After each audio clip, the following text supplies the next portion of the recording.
Өнгөрсөн удаагийн чуулганы үеэр яг энэ хуультай холбоотой би нэг асуулт асуусан. Жилд дунджаар яг хэдэн хуулийн этгээдийн дансыг хааж үл маргах журмаар татврын орлогоос суудхан авсан тоогоо гаргаач гэж асуусан. Тэгээд тэр одоо нөгөө дансаа хаалгасан буюу одоо нэг талдаа бол зарим нь бол дампуурсан ч юм уу асуудалтай аж ахуйн нэгжүүдийн цаана ямар нийгэм хүн ам зүйн асуудал байсан юм болоо. Тэр талаар ер нь та судалсан уу гэж бас асуусан. За дараа нь бол яг нөгөө хөгжлийн бэрхшээлтэй хүн эзэмшигч одоо эцсийн өмчлөгч нь байхаар аж ахуйн нэгж ер нь хэр байсан бэ гэдэг ийм одоо нийгэм хүн ам зүйн шалтгааныг нь асуусан юм л да. Тэгээ тэн дээр та бод мэдээлэл бэлдэж ирсэн байх гэж найдаж байна. Тэр мэдээллийг бас авах гэсэн юм. За дараа нь хуулийн төсөлтөөр ингэж байгаа юм л да. Энэ хуулийн төсөлт одоо зааснаар татврын үүрийг гаргуулсны дараа татвар төлөгчийн банкн дахь дансанд ирээдүйд орж ирэх мөнгөн хөрөнгөөс үл маргах журмаар гаргуулах татврын үүрийн хэмжээ нь тухайн орлогын 80%-аас сэтрэхгүй байна гэж заасан байна.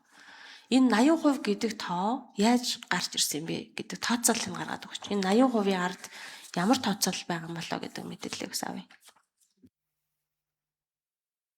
За 4 номер хариулъя.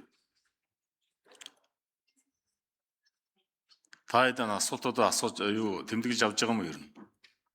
Асуулт асуухад тэгээд хоорондоо яриад хэн хариулах вэ гэдэг. Дотроо ерхий газар цогт наран. За саранчлон гишний асуултанд хариулъя. За хөгжлийн бэрхшээлтэй иргэний үүсгэн байгуулсан хуулийн этгээдүүдийн талаарх мэдээллийг тодруулж асуусан. За энэ мэдээллүүдийг бид нар улсын бүртгэлийн ерхий газар болон за нэмийн даатгалын байгууллагуудаас холбогдох мэдээллүүдийг аваад алт бичгээр бас танд хүргүүлсэн байгаа. За одоо яг танд чуулганы уралдаан дээр танилцуулахад бол за 2025 оны жилийн эцээр татврын албанд бүртгэлтэй 241 мянган хуулийн этгээд байна. За үүнээс хөгжлийн бэрхшээлтэй иргэний үүсгэн байгуулсан аливаа хэлбэрээр хувьцаа эзэмсэж байгаа 13329 хуулийн этгээд байна.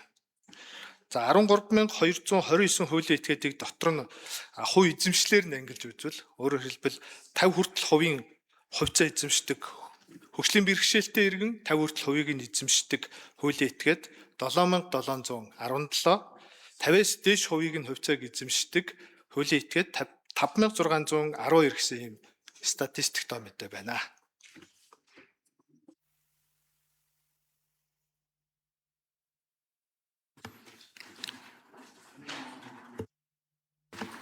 За наран цэцгийн алтан шаа. За өглөө өдрийн өдрөг яа.